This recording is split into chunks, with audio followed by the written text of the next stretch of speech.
This podcast is proud to be part of the TalkSport Fan Network. TalkSport. Powered by fans. Danilo's free, and it goes to Gibbs wide.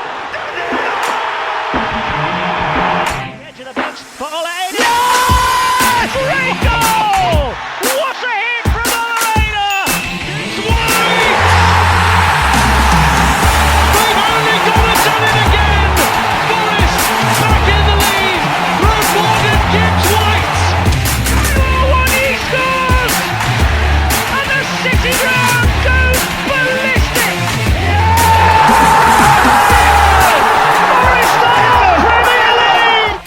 Hello and welcome to this edition of Red Side of the Trent, where we get a fan on from our next up-and-coming opponents. As we head to Anfield, it was only right to get someone from the legendary Anfield rap. We got last season's guest in John Gibbons returning. John, how are you, first of all? Yeah, I'm really good, thanks. Yeah, thanks for having me on again, and hope you're all well.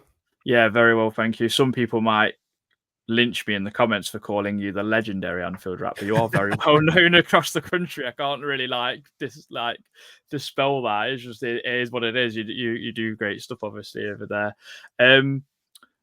Just wanted to ask, first of all, has the international break come at a bad time for Liverpool? A little bit. I mean, we did certainly like to have carried on, and we did certainly like to have played on. But I think, it has given everyone, a little bit of time to maybe just sort of reflect on what has been a great start as well. And so I think, sometimes that little moment to pause and just reflect on, how quickly things have come together sort of is quite nice, really. So yeah, we'd have loved to have played again at the weekend, and followed up that really good victory against Man United with another game. But at the same time, touch wood, the international break seems to have gone okay in terms of injuries and players doing things. Obviously, you never really know until they come back, but it seems to have been okay. And so, yeah, we're just ready to go. It's a busy period when everyone gets back, isn't it? It feels like we've had a nice gentle start, and then it really sort of gets going. Certainly if you're in Europe as well. But yeah, would have liked to play, but nice little relax, reflect, and I'm ready to go into these next new games. I don't know. It must be a Premier League pet peeve more than like maybe a Championship, League One, League Two, because they those two leagues still play. But like, you have 3 games, maybe a cup game if you're in that part of the league, and then it's a break. Like, it's just really annoying, especially if the start Liverpool have had. Like, just run me through it. Obviously, 3 games, not conceded a goal. What's it been like, that transition from Jurgen Klopp to Arne Slot? Yeah, I mean, it's the worst international break, isn't it, for all of us, really, because you just sort of get going, and then, especially if you sign someone late in the window as well and you want to see them play, and you're like, oh, right, you can't, they're going off or whatever it is. And so it's everyone's sort of least favourite international break. But like I said, it has given us a little bit of time to reflect on what we've seen. And as you've just said there, Adam, the transition between managers has been really interesting. And I think we've seen a lot more change than what we were expecting, and also seeing the players adapt to that change quicker than I think what would have been reasonable to hope for as well. So obviously under Jurgen Klopp, it was famously heavy metal football, and it was all very intense. The pressing was intense, and also once they got the ball, they looked to create chances as quickly as possible. I think the idea obviously was, if you could win the ball and the defense wasn't necessarily set, you could create a chance quite quickly. But I think where the team sometimes struggled a little bit was first of all, it's quite hard to play that style of football for the full season, and you will sort of pick up injuries and be a bit of fatigue. And there was a few times, not unlike last season, where you see your season had sort of peter out a little bit.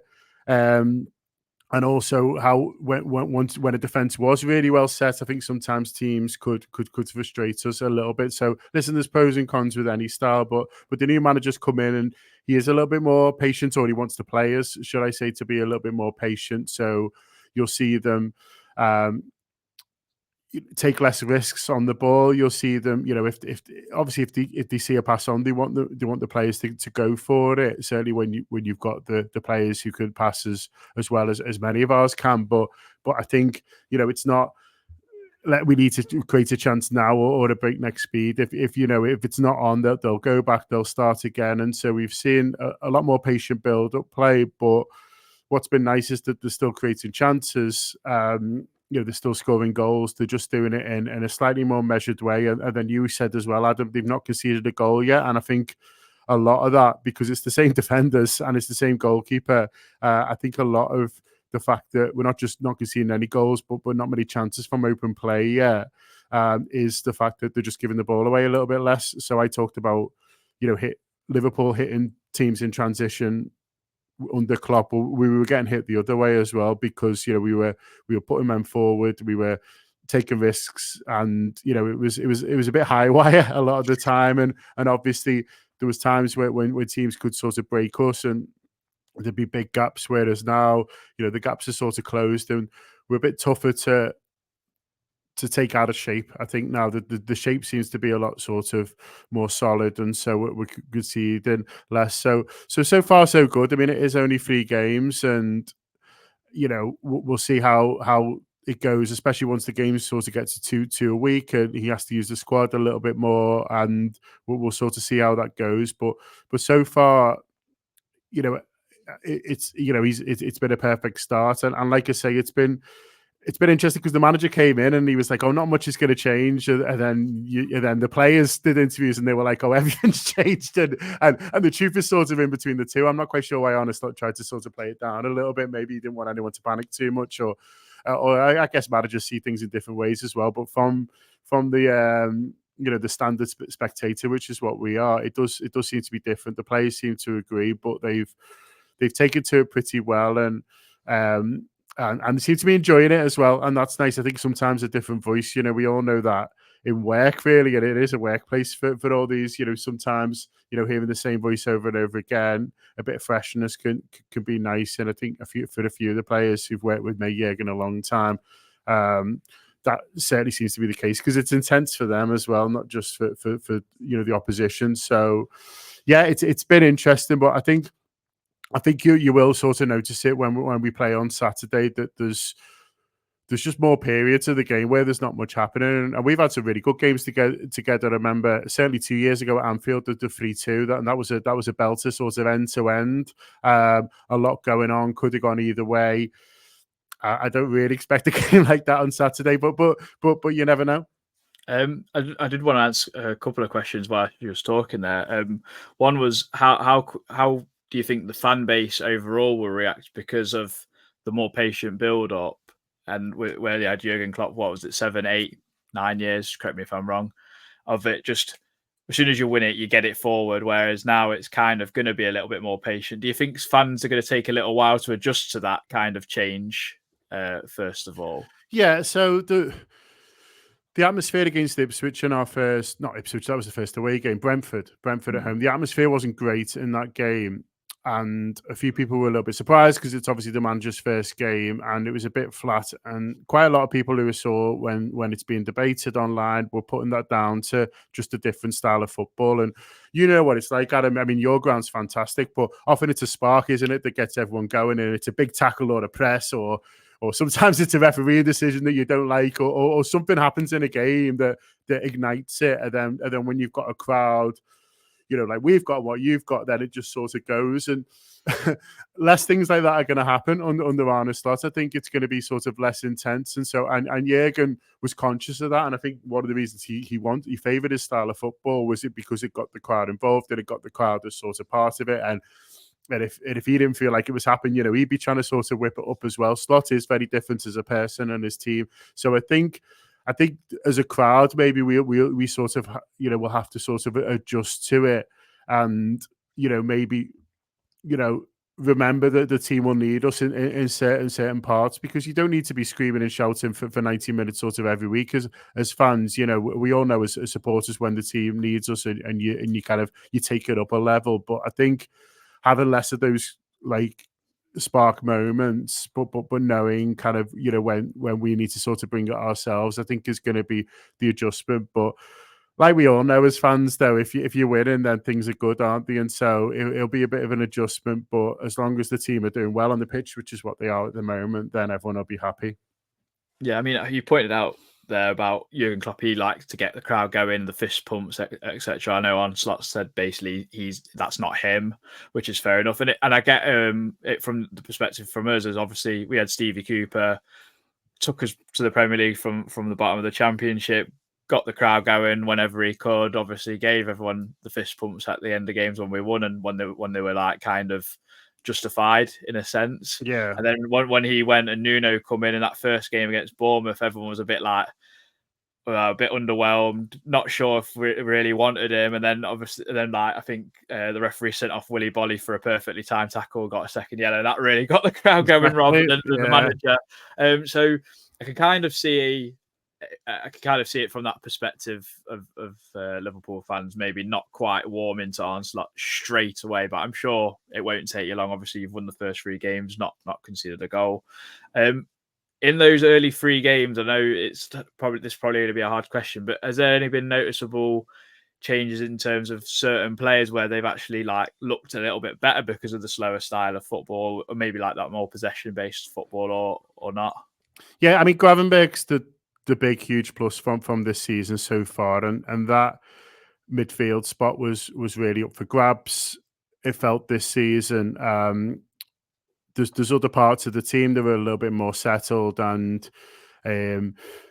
established, but midfield's been a bit of a debate for Liverpool for a long time now. Certainly, at the base of it, and McAllister's come in from Brighton, obviously, and sort of done really well. And ahead of them, we've got some good attacking players, but they did want a number 6, if you like, if you want to call it. They tried to get Zubimendi. They thought he was over the line, and then he had a late change of heart and wanted to stay in San Sebastian, which is those of us who've been to San Sebastian could sort of understand. It is very, very nice, but it was a little bit of a shame. And so they sort of decided after that to stick with what they had. And it was I think a few fans were worried. Gravenberg's done 1 year at Liverpool already. He was a Jurgen Klopp signing, and what's really funny is that Jurgen Klopp, really wanted him for a long time. Liked him at Ajax. He went to Bayern. It didn't work out, but Klopp wasn't put off and really pushed to get him, and they got him actually quite late in the transfer window last summer. Last year, it didn't really work out for him, and I think fans were a bit sort of unsure on the fence on him. There was quite a few saying, let's see, this is why it didn't happen for him at Bayern. He's not at the required level. Others, I really liked him. I say really liked him. I liked him. I saw enough in him to think, do you know what? He's worth persevering with. The new managers come in, and even though he didn't have the longest pre-season because he was in the Holland squad and Holland did okay, he's picked him and gone for him and decided he's his guy there. And he's been excellent. He's been in our top 3 players so far this season, which I don't think anyone really saw coming. When I saw him getting picked for that first game, I was, hopeful that he'd do okay. But the fact that he's been our best midfielder when he's been playing alongside McAllister and Szoboszlai, and also, just generally one of our standout players so far, I think has been a bit of a revelation. And so he's been excellent, and he's keeping a couple of decent players sort of out the team as well. So he's been the main difference, really in terms of performances from last year to next year. Obviously Salah's scoring, but then he'll score forever. Luis Diaz has started really, really brightly. We knew he had that in them, but I think it's sort of consistency and output for Diaz. He's a very attacking player, very exciting player, works really hard. But it's can he do it at a consistent level? Like he's obviously going to get compared to the likes of Sadio Mane who we had, who was just phenomenal, and so he can play as well as Mane on any given Saturday, but Mane was great every week, and so that's the challenge for Diaz. But he started really brightly as well. I mean, you've had a quiet summer until Federico Chiesa come in. I mean, I thought Forest might have gone in for him at some point because we needed a right winger, but he's obviously gone to Liverpool. Fairly good deal as well. Are you quite happy that you didn't sign too many players and Onslaught kind of wanted to give the players kind of that chance? I mean, you didn't. This is the biggest difference, I think, between yourselves and Man United. Like, Klopp's left Liverpool in pretty much like the best condition he could. Whereas Ferguson left Man United and they were awful. Like that team that won their last league title weren't very good at all. Yeah. I think sort of Ferguson managed to sort of just drip everything out of that squad, didn't he? Then it was sort of didn't have anything left for whoever it was who took over. Klopp's obviously left it under very different circumstances, and it's funny, Adam, because Slot, when he was asked about it in the summer, kept saying, "Oh, is it a poison chalice taking over from Jurgen Klopp?" And he didn't understand it at all. He was like, "No, this is a brilliant job. Like, how many people get to come into a squad which has had a really good season, albeit tailed off a bit, like I said before. Is in the situation where there's a lot of good young players who've years are sort of ahead of him. Even the players who are a little bit older are still performing at a really high level, and so he maintained all along that it was a fantastic job to get on, and there was very few sort of negatives at all, and he's been proven right, really, that the manager, that he was relaxed on transfers. He said, if we can get people in, great, but there's a lot of quality here. He was relaxed on the idea of following sort of Jurgen, because it's following a big personality. He was saying, well, but look at the quality here, and he's been proven right on both. Where we're in a nice position as well, Adam, is that there is a lot of depth there, and so there's a really good first 11, but also now we have got Chiesa in. There's a change in every position. That said, I think fans would always like one or two more. I think if you speak to any fan and say, you talk about your window, you're like, oh, they'd love to get one or two more in. It's obvious. I mentioned Zubimendi before. They did want one more in there, and even though Gravenberch's come in and done really well, I still think he's not going to be able to play every game between now and Christmas. There's so many that who sort of comes in and does a similar job in this very different style of what he wants from midfielders. We've let a few young lads go because we got good offers for them. So I think it's not that we haven't got enough players, is that especially in midfielders, there are enough who can play the style that the manager sort of wants to. So you look at someone like Endo, for example, who came in last summer, did really well, came in. I didn't know anything about him really, and was a bit of a surprise, but he did well. But he's he tackles and he passes it 5 yards, and that's what he does. And listen, he's got a good career out of that, and plenty of players have. But for this manager who wants his deeper midfielders to almost be sort of playmakers, that might be a little bit beyond him. And so I think that's an area of the pitch where improvements could have been made, we feel, and we might get caught out a little bit further down the line when we need to sort of make changes. But generally speaking, it is a really good squad, and you're talking about ways of taking it from a 8 out of 10 to a 9 out of 10, rather than glaring holes that other teams even towards the top seem to have. Yeah, there's a customer that comes into my work. We always end up talking football and whatnot, and big Liverpool fan, and he was disgruntled at Slot about sending some of the youngsters out on loan and selling them because he likes them to play, and that's what Klopp was really good at doing, and integrating them into the cup competitions and all that sort of stuff. So what's your kind of take on it? And because Liverpool have always had a good tradition of bringing in through youngsters, and obviously quite a few of them made a bit of an impact last season and were unlucky to not win that cup final against Chelsea. Yeah, it is a strange one to see so many of them who were part of that cup final win against Chelsea that aren't here anymore. And there was a couple of people who here at the Anfield Wrap who really, really like Bobby Clark, who was sort of scratching their head to see him go to Salzburg. But they might say, well, we got offered £12 million for someone who we're not quite sure where and how we're going to get games to. It's obviously a great move to him. Salzburg are playing in the Champions League.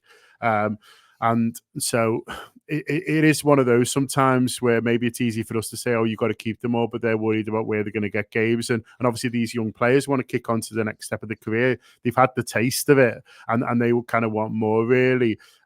Stefan Bajcetic is one that I think they just want to give some game time to. So again, a lot of Liverpool fans didn't really understand why, if we were short in midfield, we were loaning out a midfielder who 2 seasons ago really broke onto the scene and looked a fantastic player for us. And but he's lost so much in injury since then.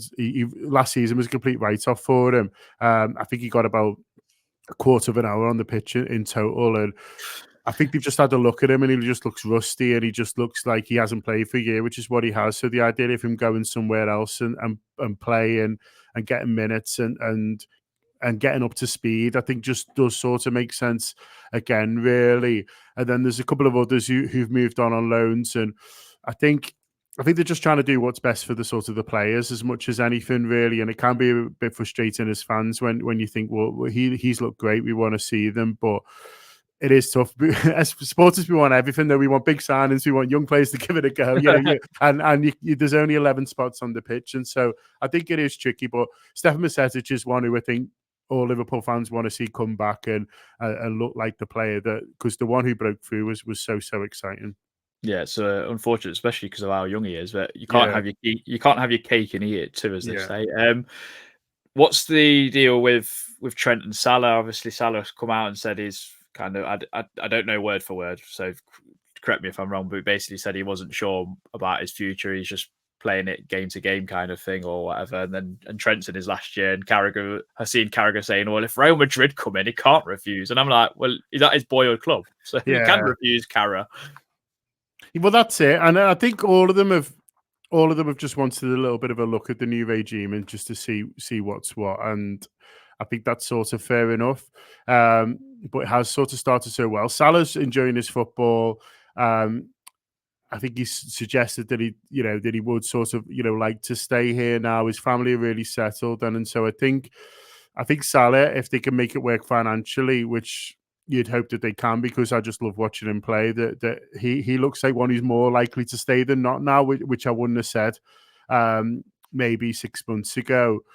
But I think partly because the Saudi project hasn't gone amazingly well, and there's obviously still a lot of money over there, certainly for him, but the league hasn't really took off like I think maybe they were hoping or expecting when they got all these big players there. And so and a lot of his, Henderson went out there and it was just a disaster.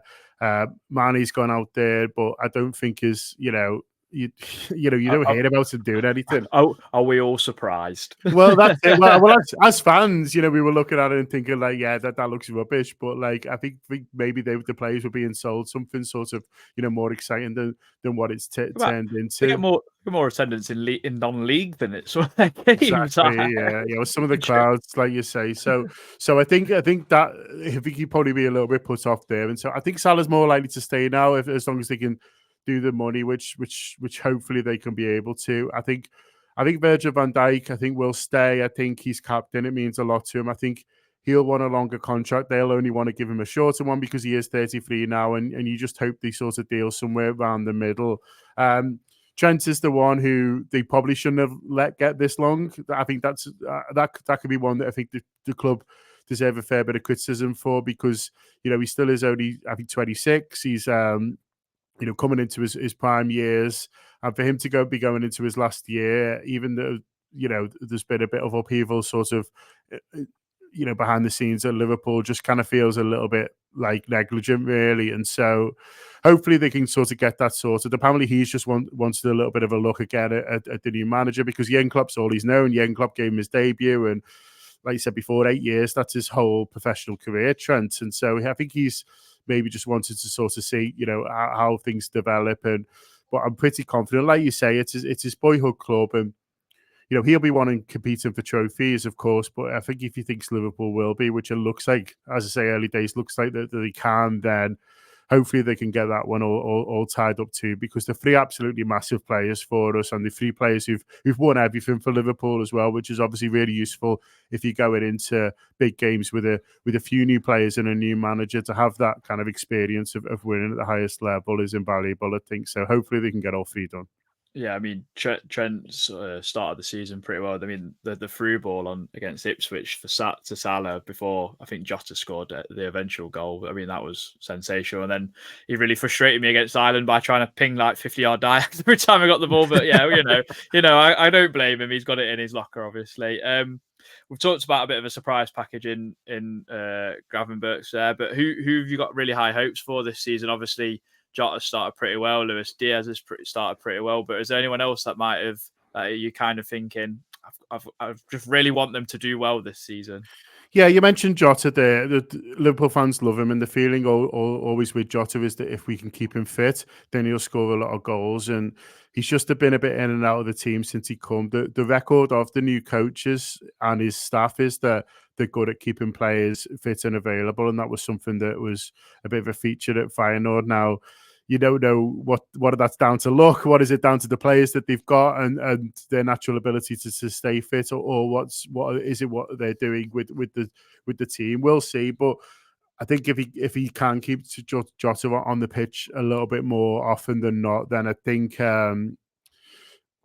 Liverpool will do really well because he is such a natural goal scorer and he's such a good footballer, and he has started the season well as well. And then another one I maybe mentioned that we haven't talked about yet is Dominic Szoboszlai, who came in last summer, started phenomenally, and then is picked up an injury and then never sort of seemed to recover from it, and his season petered out very much like Liverpool's did. But he started the season really brightly. No goals yet, but he's just he's such a perfect Premier League midfielder because he's big, he's strong, he covers a lot of ground. He's athletic, he's got this real physical presence, but also, on the ball, he's magic. And so I think if we can get him back up to speed as and the player that we had in the first half of last season, I think he could be a real key player for us this season as well. Fair. Just let's get into the game for Saturday. And I just want your thoughts on Forest so far. I mean, we're actually unbeaten, weirdly. I've never said that, I don't think, coming out of the September, August/September international break. But we won one away at Southampton, and then we drew obviously to Bournemouth and Wolves, who are teams that we kind of hope to be competing with this season within the league in that next kind of category of clubs or clutch of clubs or whatever you want to call it.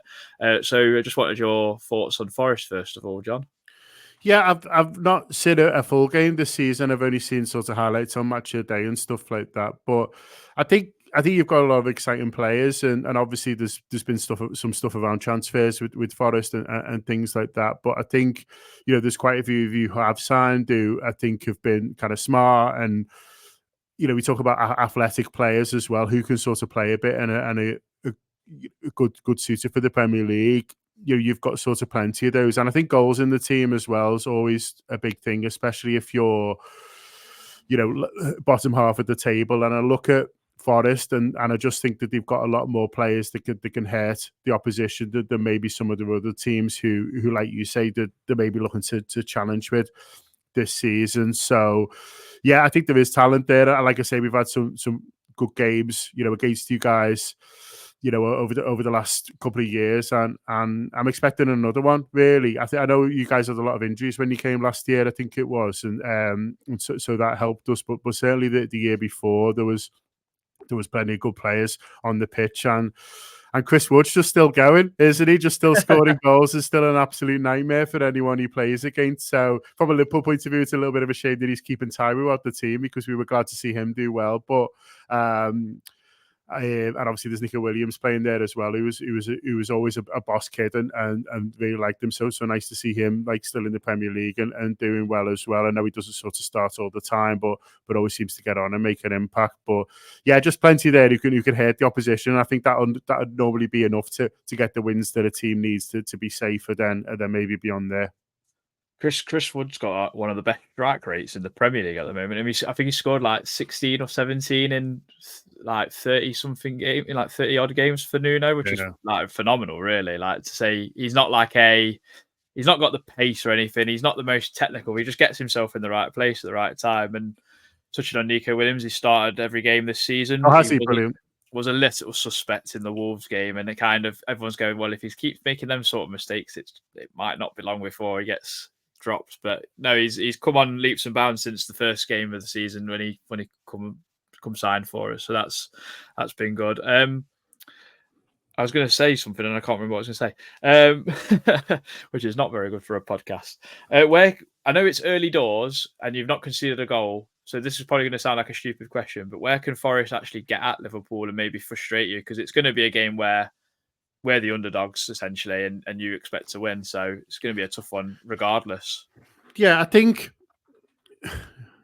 Yeah, like you say, we're adjusting to sort of the new team, and so you're thinking, well, where have people sort of hurt us in the past, and is that sort of necessarily the case? Like I said, we haven't conceded loads of goals.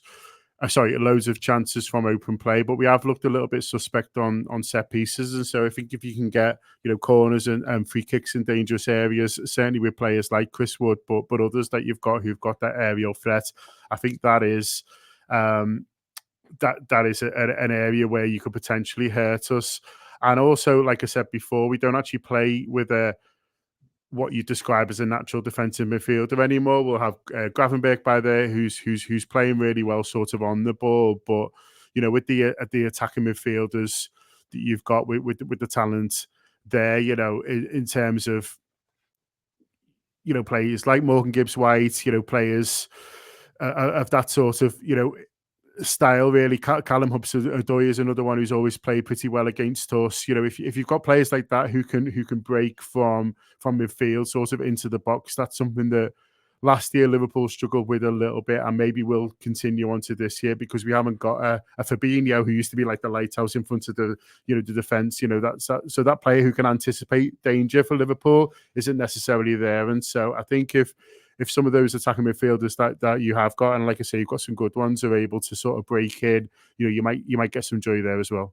Yeah, I mean, I think something that might be a recipe for success for us is Sangare's made the most tackles this season out of any midfielder. So if he can win the ball back and give it to someone like Gibbs-White, who's going to be brimming with confidence after appearing for England this week. So it could be a thing that we get at. And then it's going to be interesting to see how we utilise James Ward-Prowse coming in on deadline day with his set piece delivery. If that is an area that we can target with the likes of Milenkovic, who's been good since he's come in as well, big powerful Serbian defender, maybe it's an element where we can actually hurt Liverpool and frustrate you. So that would be nice. Any players that you mentioned, you said before about you being linked with Chiesa. We were linked very heavily with Sangare because we've been looking for that type of midfielder for a long time, and he was one who was thought to be of interest to Liverpool. Obviously, decided not to get him. He goes to you guys, but when he went to Forest, I think a lot of Liverpool fans were like, "Well, why weren't we in for him? He's played Champions League football. He's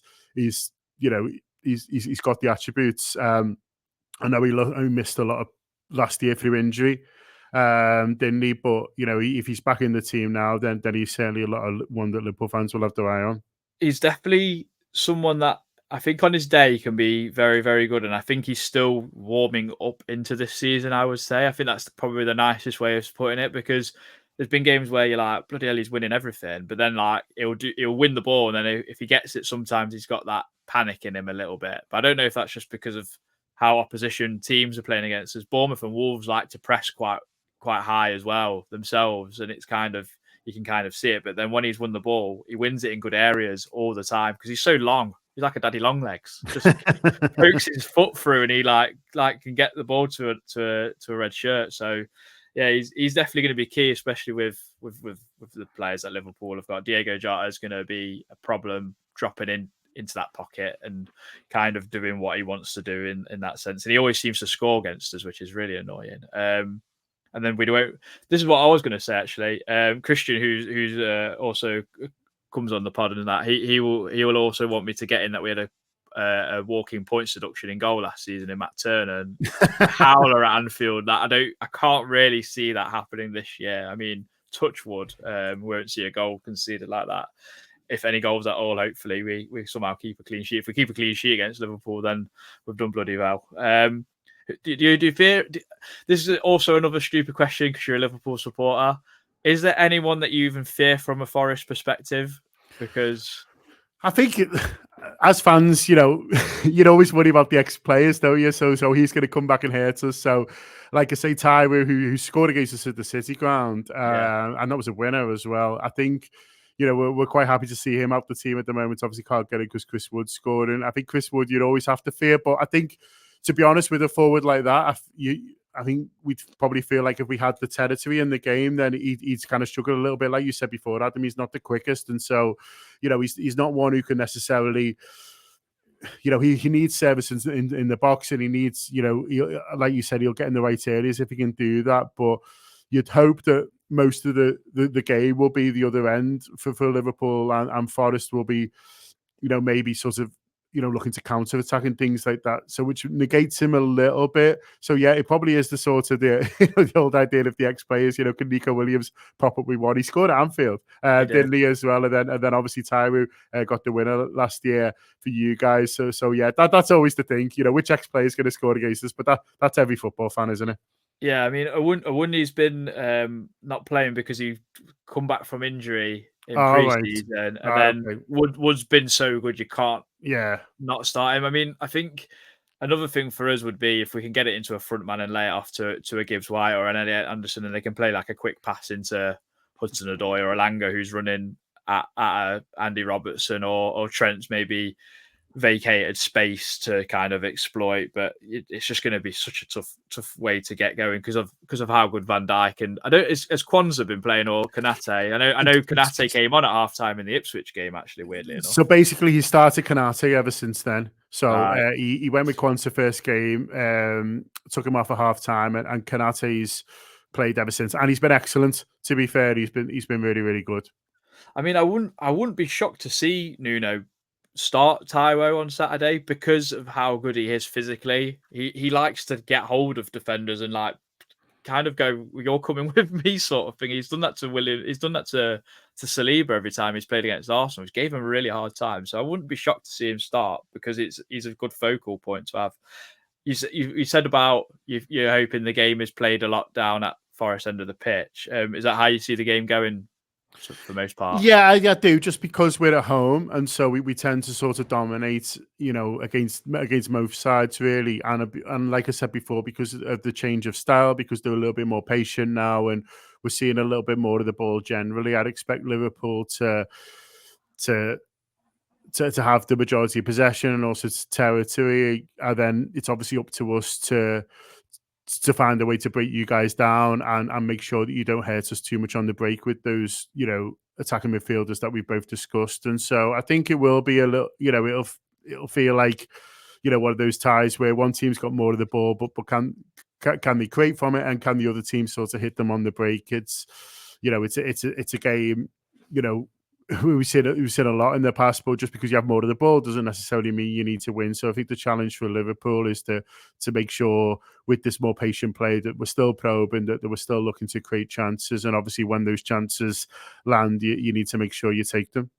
Yeah, I mean, the positive thing for Forest, and this is going to be a really telling point, especially with our next 3 games, we've got yourselves, Brighton the week after away, and then Fulham before another international break, obviously.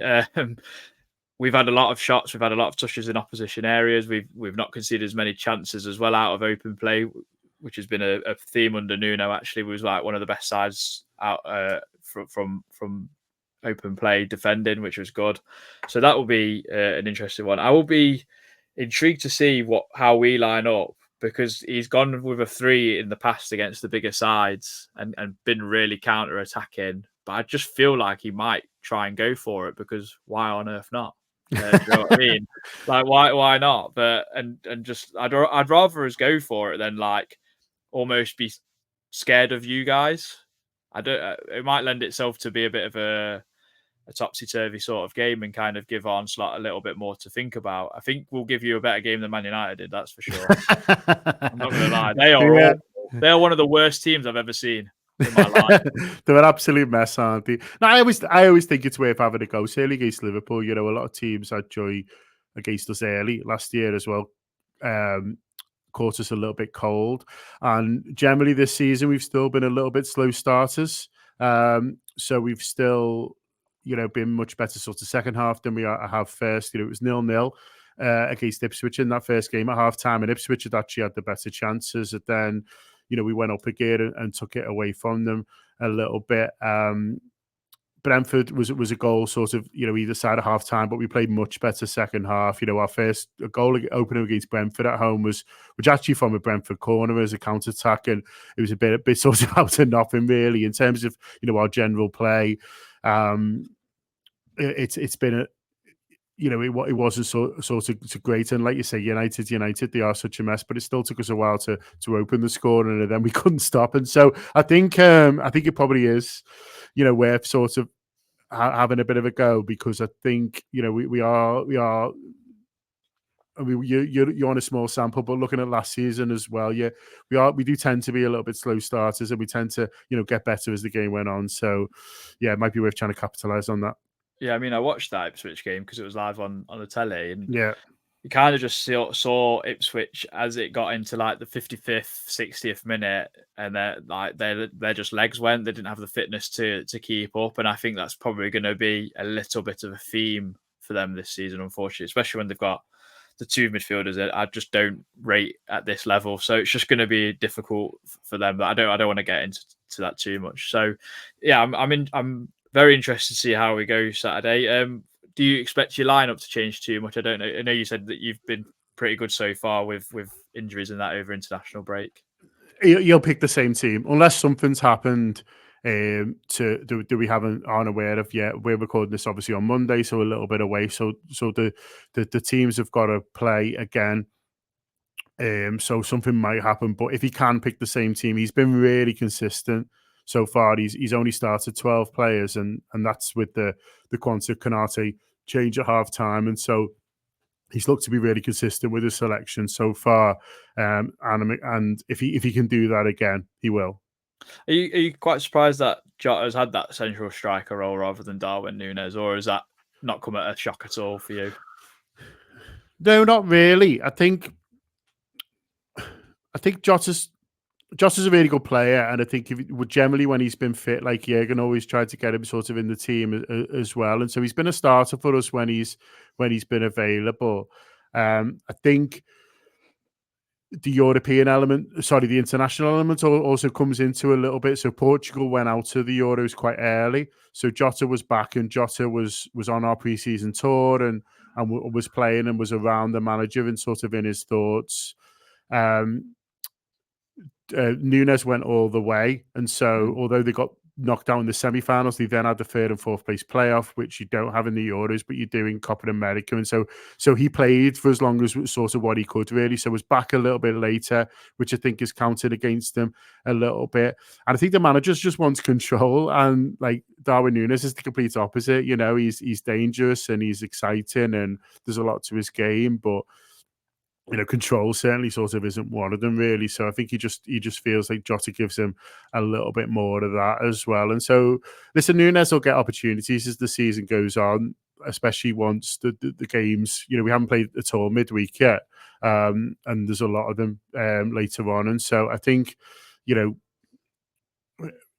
will be sort of games for him. But no, it's not been a surprise. I think more of the surprise actually has been on the left-hand side, because Cody Gakpo played so well in the Euros. He did, he was really good. and because he's Dutch and the manager's Dutch, everyone's like, well, he's going to pick Cody Gakpo left wing, but he's not. He's gone for Diaz, and Diaz has been brilliant. And so I think that's probably been a little bit of more of a surprise, really. But Diaz has really repaid him, and apparently just really likes pace on the width and on the wide areas, and Diaz has certainly got more of that than Gakpo has. And so that's probably more the one that surprised a few more Liverpool fans.